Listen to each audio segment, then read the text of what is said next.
Step into the Fieldhouse, your front row seat to legendary victories and untold stories. Hey, I'm your host, Lance Leonard, breaking down sports from the inside out, along with co-host Jimmy Lackey. It's more than just a game. It's the Fieldhouse Podcast. Fieldhouse Podcast. I'm your host, Lance Leonard, with our other host. Are you sure? Jimmy. I'm not sure today. Lackey, a production of the Kids Inc. Sports Network. Hail damage will, murky your life forever. You know what I mean? Put my phone up. I don't want it bothering me. So I don't want to left it out. That recent hailstorm, Jimmy, I don't. You went through it earlier. We went through it this past couple of weeks, but I don't have a very expensive car. It's a little Subi, an old Subaru Crosstrek, and it hailed it out. It KO'd it. You know what I mean? So the damage is over. My truck got the same. But it's over the price of what my car's worth. Yeah. So I've got to make a decision. Do you go ahead and knock it out, and, just call it a day or whatever? But here's what I've been telling everybody since it happened, because my truck, I thought, I'm really a pretty nice guy. And so on the inside, I'm a nice guy. My truck's nice on the inside, but my truck on the outside kind of looks like me. We're pretty beat up. Maybe you should keep it like that then, call it the Jimmy truck. Yeah, I love that. I love that. I will say this. Obviously people trying to get your business. Yeah. I've had a couple of door-to-door stuff, with roof and all that. And a couple of the car hail guys were amazing. I'm just going to tell you. It's like they didn't get my business, but they really gave me some great insight. Yep. The people I'm with for now is State Farm, and then they go, "Oh, they're easy to work with. That you got a good one. Here's your options. But they gave me all my options before I even had to kind of get it from somebody else. They're going to offer you less than what it probably should be. Maybe give a second bid. Or do you want to buy it back? Buy it back, whatever. Yeah. So I've been happy with that, okay, that I don't think I was scammed at all. Yeah. I was very impressed, and so in the future, they will get my business, you know what I mean? So sure. It's not all a bad world out there, you know what I mean? So, but, man, those roof guys are, wow. You see all the signs. They've been in Canyon. Now they're in my area of Amarillo. They all proudly put out their sign when they get the deal with the roof. Very wise, you know what I mean? So, but I hear around my house now, they're putting in those roofs. Just putting in those roofs. Yeah, everywhere. Yeah. And you said that's a brutal job, huh? I wouldn't want to do it all day. Being a roofer? Oh, knees, climbing. Some of those roofs are pretty steep. Yeah. You got to put your stoppers. I have a pretty in routine roof. There's a little spot on it that might be, you need an expert. It's hot. Yeah. Yeah. Anyway, anybody out there with hail damage, good luck. It happens here in the Panhandle, and and the new roofs, man.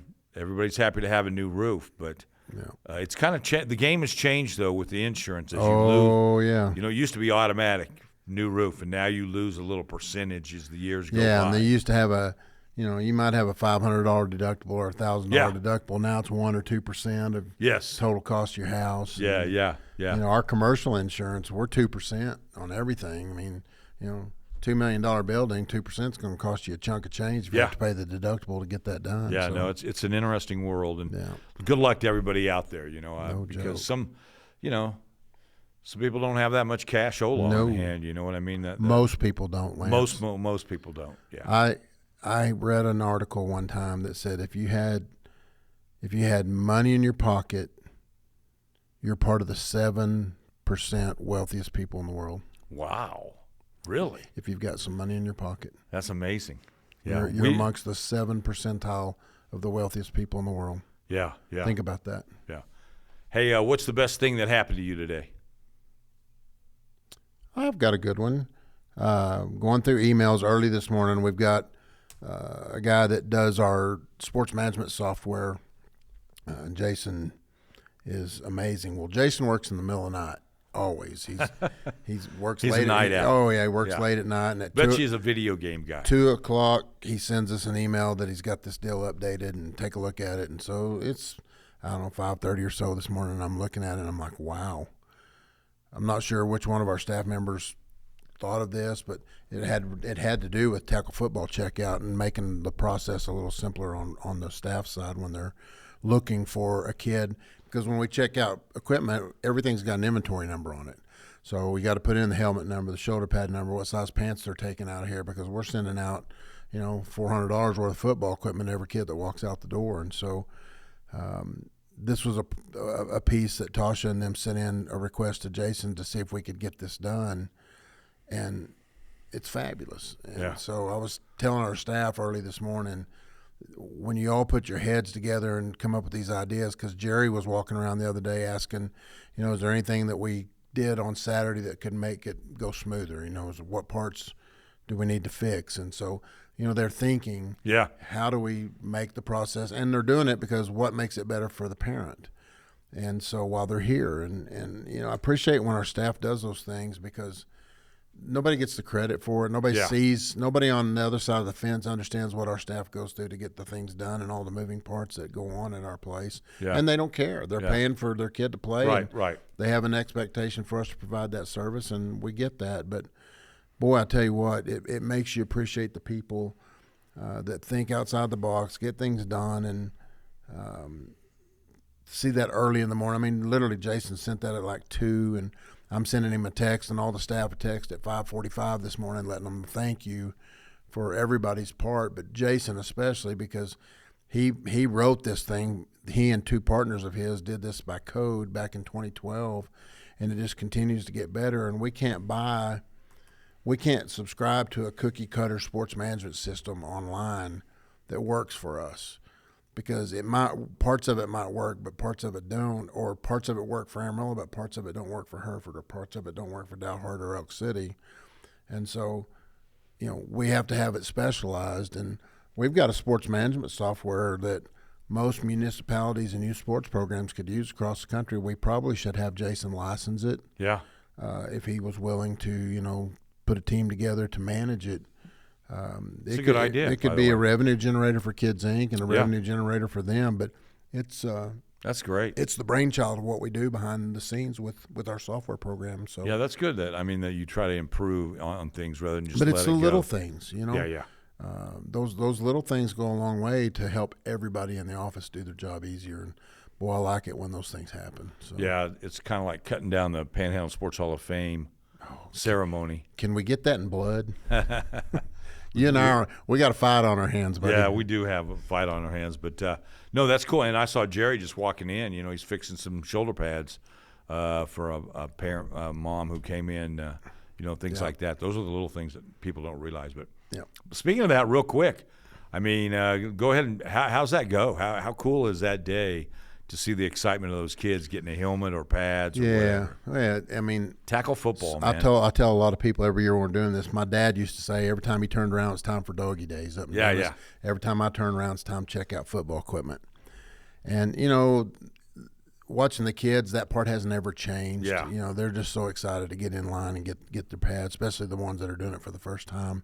Little do they know they're going to get knocked down pretty soon, and so you got to figure that part out too. But it's fun to watch. But I think the thing that I get the biggest kick out of is, parents are taking their time to bring those kids up here. And our staff and tons of people that Jerry gets involved to come help fit those helmets. You've been up here. Fit helmets, fit shoulder pads, fit pants. Get them in, get them out, but make sure that we fit them the proper way. First time, yes. And they do a good job with it. And so we had a group from Dalhart come in. What just so happened, one of our board members from Dalhart was in the group. And first thing when he saw me was, how long is it going to take? And I said, they'll get you in and out of here pretty quick. And so I think their time was at maybe let's say it was 10 o'clock.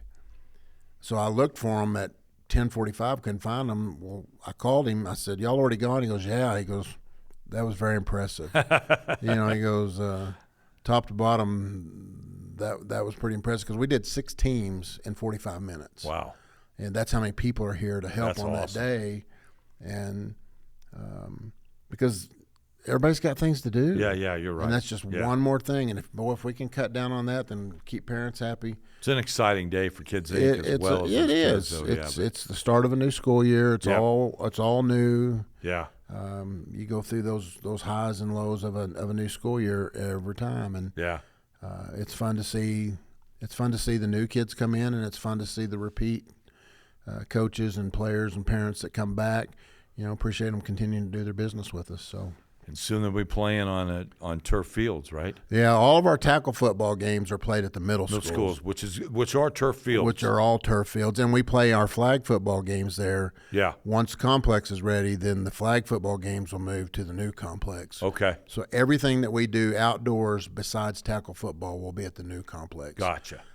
To replicate tackle football fields at the new complex didn't make sense when AISD is so kind to let us use those fields. Yeah, and they're great fields. Oh yeah, they're they're state of the art. Middle schools, yeah. Oh yeah. Yeah. I mean, we used to play on the crown field that there was dirt at midfield and dirt down by the end zones because that's where the dig in places are. Yeah. And that hasn't changed on a grass field. And so to have all that in place and ready to go, you don't have to mark lines, you don't have to you don't have to do anything. But that's an exciting time. We're knee deep. It's 5 sports here, 3 over in Hereford, 3 over in Elk City, and flag football up in Dalhart right now. So, it's hopping on all cylinders for us right now. Yeah, plus Rock Rose. Rock Rose is, in fact, I have a meeting today. Okay. We have a meeting today at 2 o'clock with the architects and the general contractors. Bid packets have been sent out to all the subs. So we'll go through timeline today and decide what day are we requiring bids to come back. Probably sometime mid-September. Looking maybe to award those bids last week in September. And right now targeting a groundbreaking ceremony first or second week in October. Well, that'd be cool. So I'll have that confirmed today. Next week when we do podcast, I'll be able to tell you. We'll let you guys know right here. But bottom line is, if you don't think it's happening, you just keep thinking that. I'll just let you keep thinking that because I know differently. And I know everybody's heard that, but it's got to be when you're getting it, when you're actually seeing the finish line.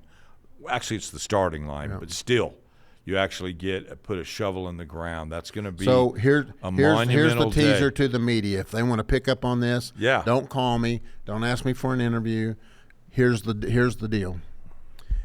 Whatever day we pick, it's going to be at 5 o'clock. I'm going to tell you that right now because I'm going to ask if they want to come cover it live at 5. Come on. We want you there. But at 5 o'clock, kids are out of school. And these teams that are participating in our programs, we're going to invite them to the groundbreaking. And I'm not going to be the one with the shovel in my hand. I want the shovels in those kids' hands. That'll be awesome. 30 years from now, who's going to be coaching our kids? Those kids that right group there. Of kids. Yeah. That's what's going through my head. I've already got this all planned out, and it's just putting all the logistics in place. That's pretty cool. But that's the plan. I like that. I like that a lot. I've got October 7th targeted on my calendar right now. If all the ducks align with the bid process and all the things from the contractor, Southwest General Contractors has to dictate how that works. Yeah. But my target date right now, and I don't mind putting it out there because I'm ready. I want this. I want this going. I want dirt moving. October 7th is a Tuesday. I don't want to do it on a Monday. Let the week get started. But I would love to say that at 5 o'clock on Tuesday, October 7th, we're going to be out there with big machines and shovels in kiddos' hands, letting them turn the ceremonial dirt, but have machines out there that are really moving the big stuff. And that'll be exciting. So if I'm putting the cart before the horse here, okay, I'll take my chances there. But that's what we're discussing. I'm tired of keeping secrets. I'm tired of living behind that facade of when are you going to get started? This is when I want to get started. I'm not the one that's ultimately in charge of that date. I've got to let contractors do their job. Right. But that's the plan at meeting at 2 o'clock today. They're going to hear the same thing from me, and we've already talked about it. Yeah. Wes has already sent me, here's some dates. We could possibly even throughout the second. I want to do it on a Friday. I want to do it early in the week. I want it to get a lot of publicity during the week, and I don't want it to fall dead on a weekend. You know how the media works. Yeah. And so I want a news cycle for it. It deserves it. There's a lot of people that have put their blood, sweat, and tears into this deal, and I wanted to get it to do. But, I'd like to think in 2 years we're going to be playing on that, maybe sooner. But for sure in 2 years, this time when we're doing fall sports, all of our games besides tackle will be right out there. Man, that's How going to cool be, will that be? That's going to be way cool. I hope I can live that long, Lance. To tell about it. No, I love the update. Everybody loves the updates on, But it's happening. on Rock Roads. It's happening. And I'm tired of hiding it, so there you go. Hey, we have a tradition here on the Fieldhouse Podcast. This is number 54, believe it or not. Jimmy, I think this was pretty obvious for us. And we haven't talked about this. No, we We've been haven't said leading up one to it word. for a couple, 3 weeks. We haven't said one word. So, by the way, I'm gonna let you go I first. missed a 53 last week. Randy Gradishar, by the way. He is the Hall of Fame linebacker He's in the book. for the Denver Broncos. And took him forever to get in the Hall of Fame. I'm going to write down mine. Yeah. I'm going to let you go first. All right, I'll go first. But I'm going to write mine down here. because we've been thinking we're going to be the same all along. All right, number 54, really it was like whoever our favorite numbers are, like all time, you know what I mean? And maybe it's not 54, but 54 was going to be the man no matter what. And it is former White Deer Buck, former Pampa Harvester for me, former Texas Tech Red Raider, former Miami Dolphin, Hall of Fame, Pro Football Hall of Famer, and that would be Zach Thomas. I knew that's who you were going to pick. Okay. And the reason I didn't pick Zach's because I knew you were going to pick him. All right, good. So I have two. Okay, now. And they're in different flavors. So Yeah. I knew Zach you're a was cowboy. Can I guess your cowboy? Oh, you know who it is. Okay, Randy White. Randy White. Yeah. So I wrote down. Okay. Because I knew you were going to pick Zach. Okay. Zach's the obvious. I mean, he's our hometown guy. Yeah. He's in our Hall of Fame. He is the man. Yeah. But I've got to throw Randy White in there too. For sure. He's been to Amarillo. He's done things here for us in town, fundraisers for different organizations, not us but others. And you know, he's that quintessential cowboy that you think of back in those days. That he's part of that original brand of the Cowboys. And so I want to make sure he gets his due. But Zach Thomas, hands down, is our guy. And I knew you would bring him up. But I've got one more. Yeah, no, I like got to this. do this on behalf of my dad. Okay. So Carlton Bogus, if you're out there listening, you got to go tell this guy this for me. So Dad, you know, my dad was a football coach and loved the game, and he loves those Dumas Demons. And all I ever heard him talk about for a period of time there, about 2 or 3 years, was 54. Boy, that kid's tough, 54. And that's all he ever called him. I never knew the kid's name. He just said 54. Well, I finally got to meet 54 years later and got to know him. He's got the biggest smile on his face, but he played linebacker, and he was tough, played some college ball, and is now the principal at Dumas High School. Oh, wow. Carl Clements. Wow. So, Carlton, you be sure and tell 54 that I called him out today for Dad because he was Dad's favorite 54. That is very cool. But that's all Dad ever called him was 54. I love and that. I still, to this day, when I say him 54, what are you doing, man? And he's got this big grin. He'll meet you at the door. He's happy to see anybody that comes in the halls of their school. And that's pretty cool. Carl Clements is a good guy. But yeah, Zach, hands down, our guy. Well, let's go Randy White first. What do you remember about Randy White? I've got a quick Randy White story. Okay. Speaking of coming in and doing all the when the Bridge has their annual thing, I'm very blessed that I continue to get to interview these outstanding athletes. It was Randy White. This day, though, it was Randy White. It was Too Tall Jones. And it was Danny White. Okay. They brought in 3 of them, which is an impossible interview to do, in my opinion, in 45 minutes. But Randy White was awesome. You know, I got to sit at the table with him. And all of a sudden he gets a phone call and he goes, man, I got to take this. This is my sister. She never calls me. You know what I mean? It wasn't any emergency. And then when he was done talking to her, he goes, she always calls me at the weirdest times, like I'm in a banquet or whatever. That's funny. Know what I mean? But Randy White was here in town for Skull. You know, he chewed the Skull. Oh, yeah. Big time. Yeah. Took over for Walt Garrison. Yes, he did. And those guys did it during the games as well. You know what I mean? There would be spittle on the field. It's kind of gross, but it's a fact. Yeah. But anyway, so it's at Hummers. I'm at the Globe News. You know, they kind of give you a time. Hey, can I get there early and interview him? He goes, yeah, sure. He's not going to mind at all. So when I sit down, first thing I say, you know, a very young reporter at this time, being the idiot that I am, I go, look, I'm a Broncos fan. 78 Super Bowl. You broke so many hearts in Denver. He did not even hesitate. Okay? Jimmy goes, yeah, but I made a lot more happy in Texas. Just like that. And he was right. And then we had a great fun little interview. But the Manster, 54, really epitomizes like old school football. Played hurt. If you see him, he is banged up from what he decided to do for his life, and was just before the money was massive. But he does have a ranch, as I understand it, down in the Metroplex area, outside of it, obviously. But really happy guy.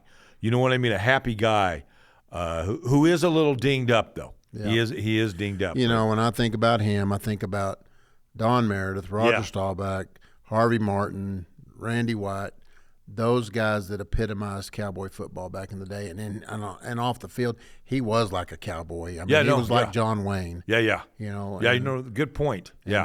And big dude. Played at Maryland, big hands, just a beast of a guy. But that aside, you go to Zach Thomas. Yeah. This tall and every bit of a manster as Randy White, if not more so in a lot of ways because of what he had to make up for size-wise. And he was special. He was just special. I was telling somebody in Elk City yesterday, we were over there yesterday, and they said, golly, y'all probably see a lot of NFL people. And I said, you know what? I know one person that I grew up with that played in the NFL. And that's what I try to tell parents is don't get caught up in all of this, because I literally know one person, and you know who that is, that I grew up with that played in the NFL. Yeah, and that's rare to grow up with in this area. It's just rare. Yeah. And so what Zach did and for how long he played, wow. Yeah. His whole story, always undersized. But I will say this, one thing, Jimmy, that Zach was not given credit for. Like, he had the 5th or 4th fastest 40, in the combine for linebackers. Yeah. So everybody's saying, he's, kind of not a good athlete, but a great athlete. And if you ever saw him on a diving board, one time Spike Dykes, his college coach, is going through it's a whole different era back then. As far as now, they have their own football complex down there at Tech. By the way, Tech, I had the fortune of Ben Arbuckle gave us a tour of the Oklahoma facility. Jimmy, and there's Heisman's. It's insane. Anyway, but Tech arguably has now the nicest football facility in the nation. Wow. Okay? Because even off the record, people, even some at Oklahoma will tell you, what Tech has now blows most universities away. It's the new standard. We talked about this last week. Yeah.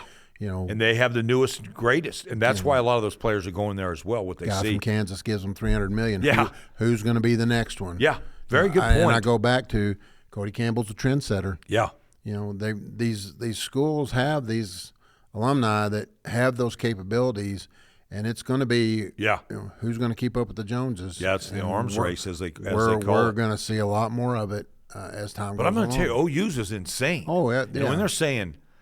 And when we're hearing that, it just doesn't compare right now to Tech. Our facilities at WT are fantastic. Fantastic. Yeah, it's a different world. All the little things, It's a different world at that level. Yeah.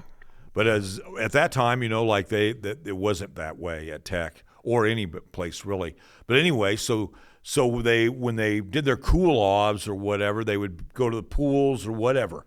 You know what I mean? They didn't have specific these cold baths, these hot baths. Now they have them next to each other.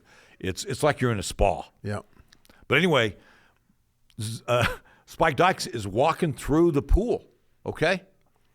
And up on the board, there's somebody, and he does a pretty sweet, forward terminal, with a side spin and a splash. You know what I mean? And that person swims over to Spike and all of a sudden pops up, "Hey, Coach, it's Zach Thomas."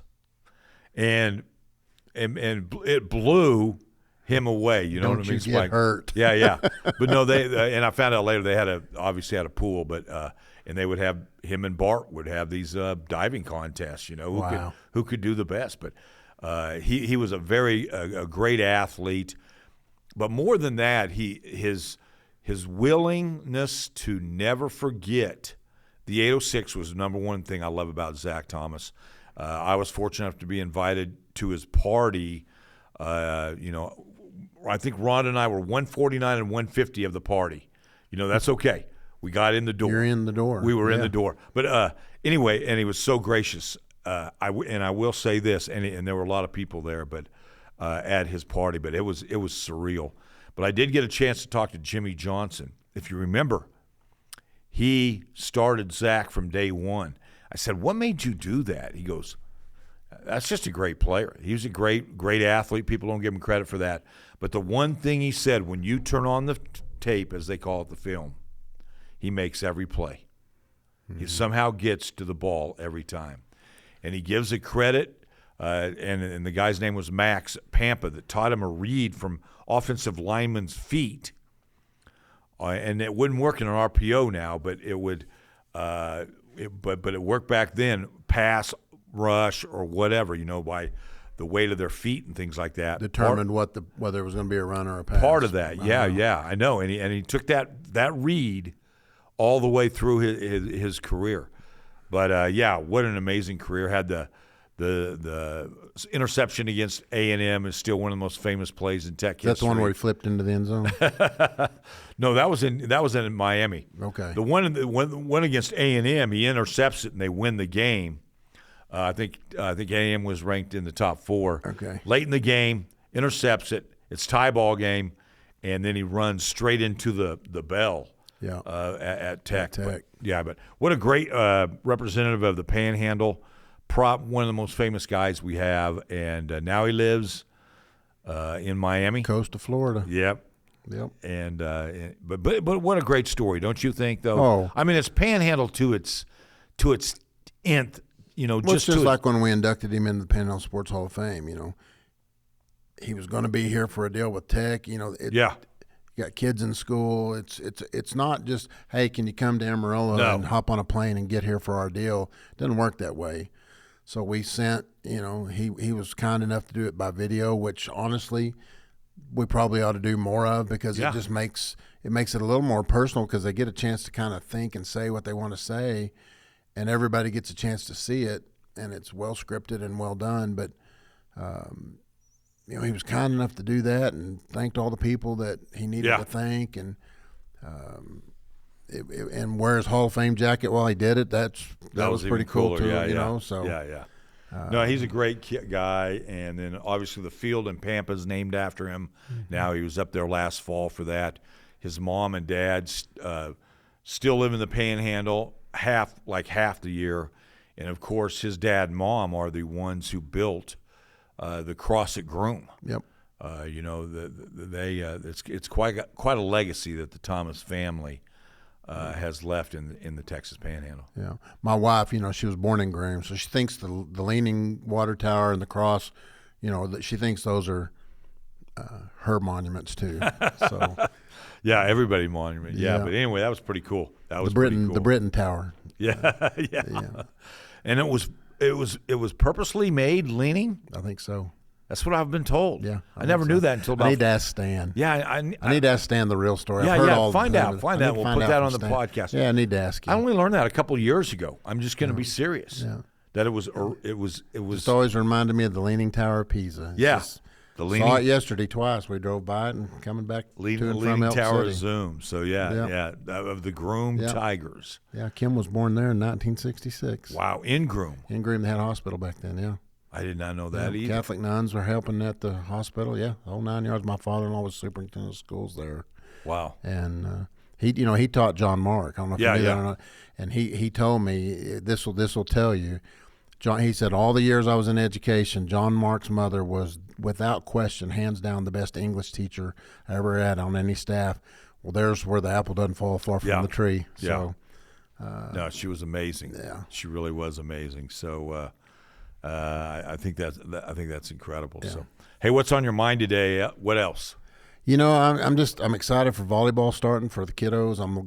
I'm excited for high school football. I think 7 days. I think we're a week out from first games. Yeah. It'll be Paladuro as we speak. It'll be Paladuro and Tascosa out of Dick Bivens. And kind of a renewal to the rivalry, you know. Paladuro hasn't had a winning record since 2014.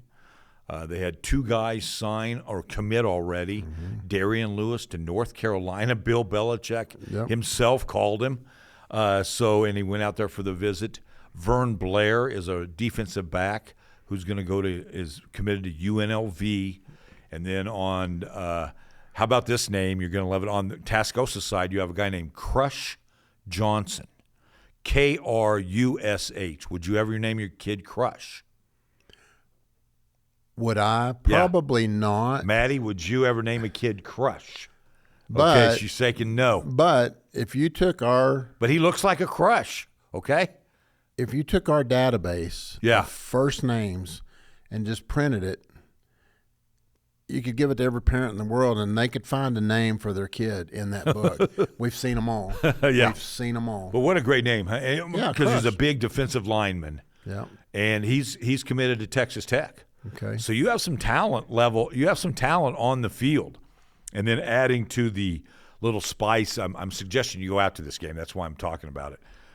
You have the fact that Paladuro beat Tascosa last year. Kind of an upset, you know, but it got them rolling in non-district where they became the unofficial city champs, beating Caprock and Emerald High. And that's the first time in a while they were able to. They're pretty solid now. Yeah, and so they're excited. Everybody's excited for them. And Tascosa's been the king, you know, and they want to kind of keep that role. So for the record, Crush Johnson played tackle football with us in 4th grade, 5th grade, and 6th grade. I just pulled it up to see. I love that. There he is. Yeah. Yep. That is awesome. Played for Avondale in elementary school and played at Houston for middle school. Very nice. There you go. Now he's a Tascosa Rebel, one of the best players we have in the 806. But you got those kind of players on the field.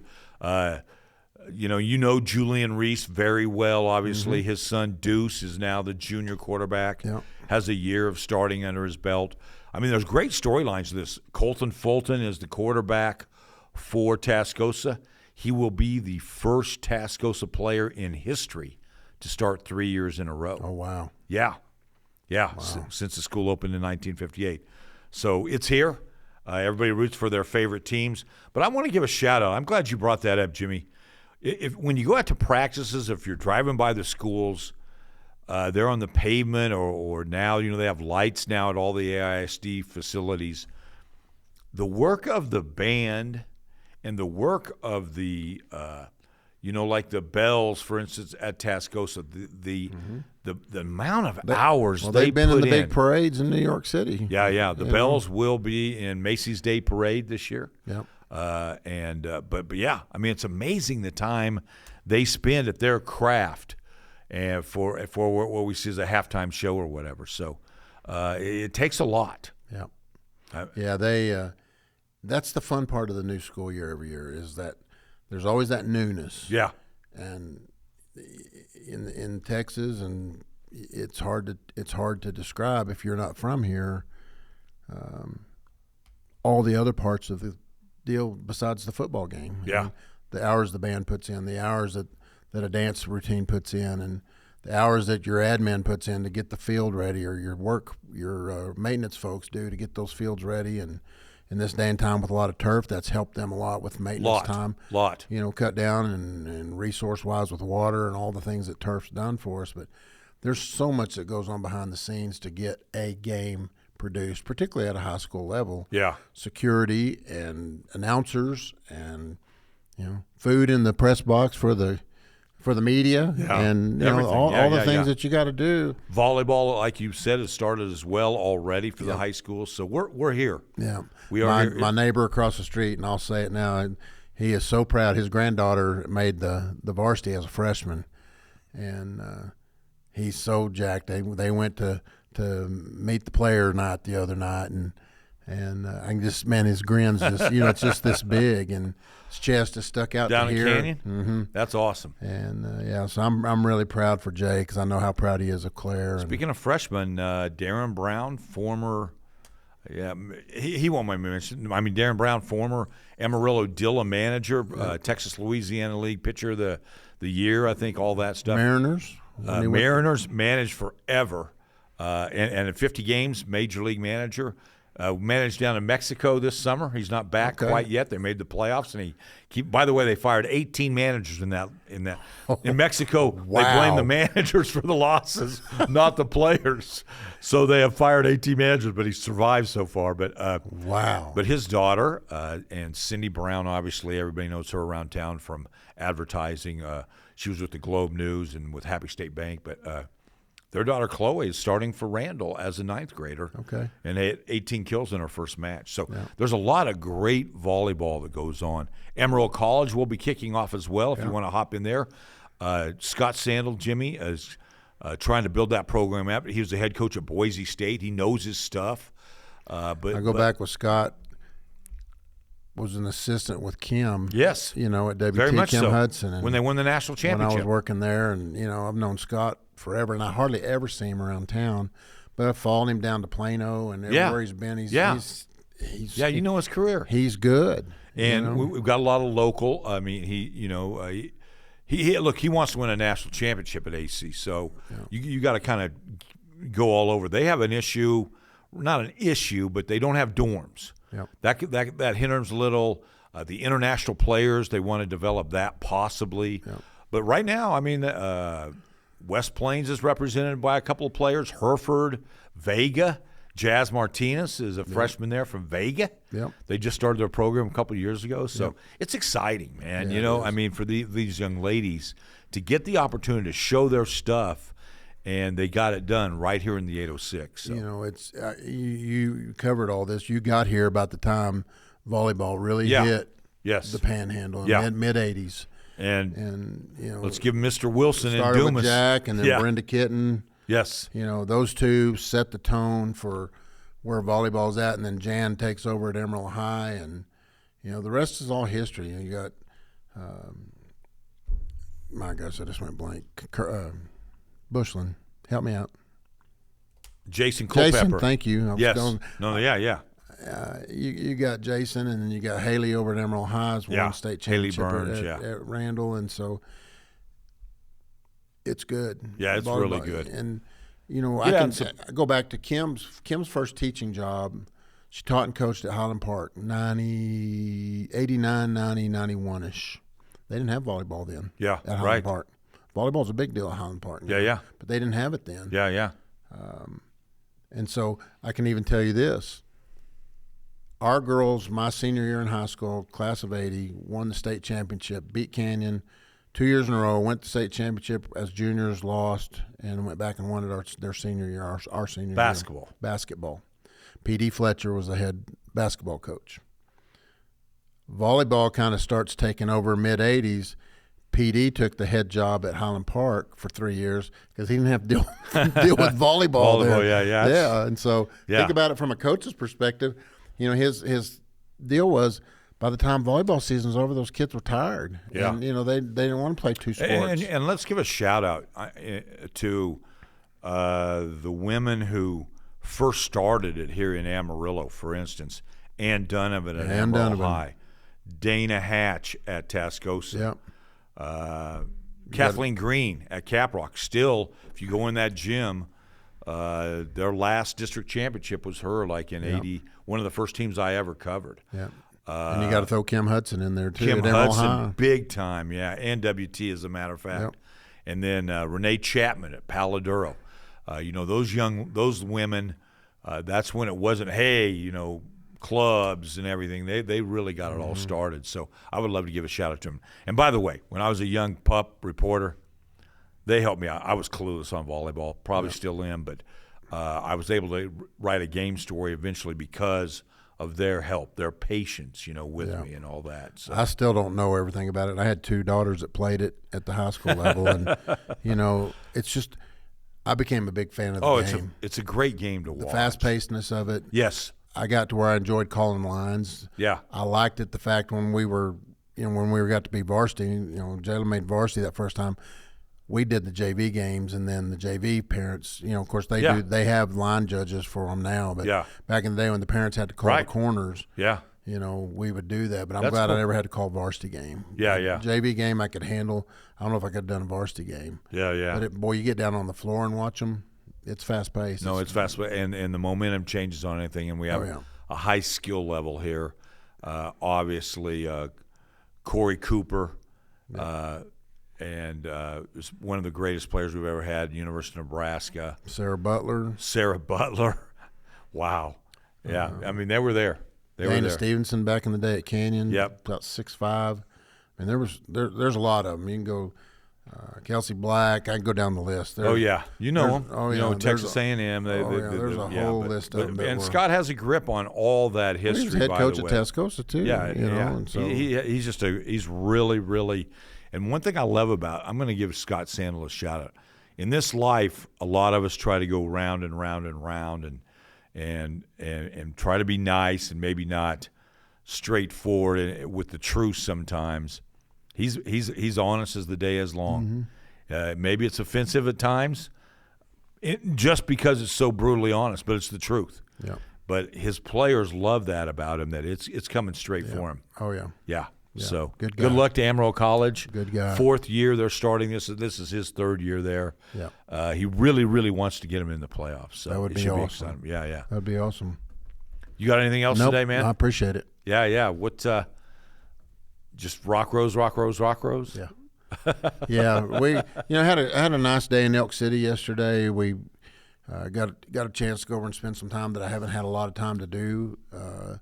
Met with all the commissioners. We made a presentation at the city commission meeting there yesterday, and stayed afterwards and visited. We'd met all the commissioners, but they have new mayors. Had a chance to meet the new mayor yesterday. That's always And so, but most importantly, to get to spend time with Caitlin and Amanda over there. Amanda's been with us 10 years. The whole time we've been in Elk City, she's been our general manager.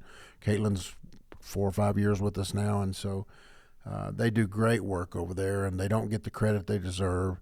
When you live in a small town, everybody, you just get hammered.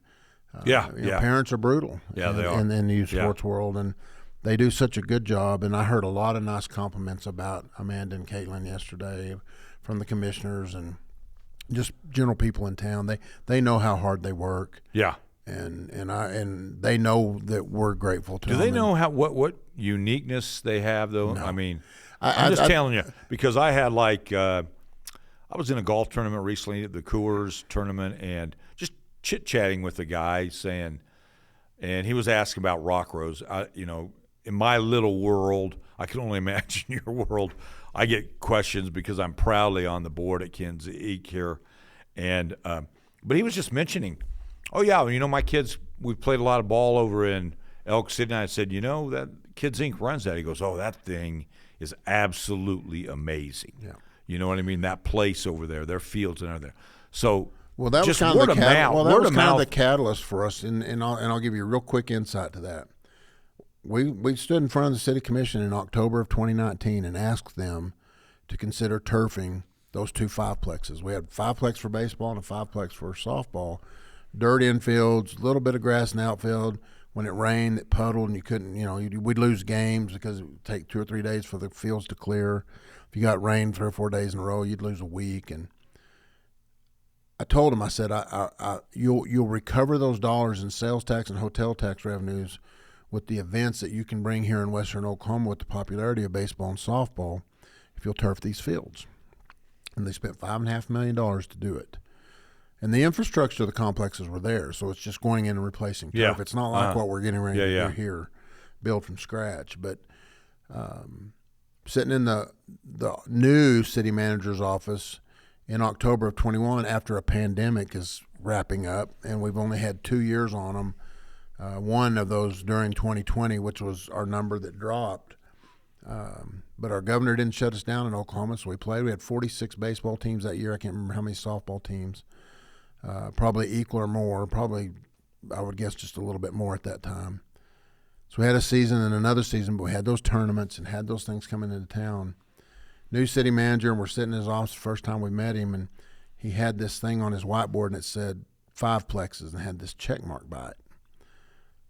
Craig and I said, Tom, what's the? And he looked us square in the eye and he said, well, my understanding is you told our commissioners in 5 to 7 years we'd recover the dollars that we spent on these turf fields. And I'm thinking, oh, no. He goes, we did it in 2. Wow. during a pandemic. Wow. And so I was like, Yeah. got that one off the deal because Yeah. I thought, did we make a big mistake here? And the answer is no, because well, I don't know how many tournaments we had over there total. We got to host state tournaments over in Elk City for the first time this year. And so we've bid on them every year. For OK Kids, you have to bid on them. We have to put in a $5,000 bid. This was the first year we didn't get our check back. And so a lot of good things happening over there. And this complex that we're going to build here in Amarillo, we're going to be able to coordinate so much between here and there. If we want to have a softball tournament in Elk City one weekend, we could have a baseball tournament here and fix it where both groups can play at all times and benefit both the communities. And same thing with Hereford. We're going to be able to coordinate 3 different places to where all 3 of these communities benefit. And I think our cities will appreciate it when it's all said and done. Oh, yeah. I mean, having your kids play in a safe environment as well, and not that they're not safe now, but I mean, just something that when they go to, I will say this, they're going to wake up in the morning and say, hey, we're going to Rock Rose today. It's going to be so cool. It's going to be a lot of fun. So, it's happening, folks. If you don't believe me, just keep thinking that. Those shovels, are they going to be the gold-plated shovels and all that? Right now I'm thinking, God, can we just get enough shovels? I don't even know how many kids we're going to have there. But well, you got to have. We'll figure it out. You got to get little hard hats on them and their names. Okay, I'm just telling you, you got to. We might have to do. That's the best part. We might have to do caps. That caps. I don't know if I can find that many hard hats. Yeah. Well, we'll figure it out. You know a lot of construction people. Yeah, I think they're not keeping them. I think our donors want our money going into the complex, not spending on all this periphery stuff. But we'll make it. We're going to make it nice. Yeah, that's a picture for the ages. So. Yeah.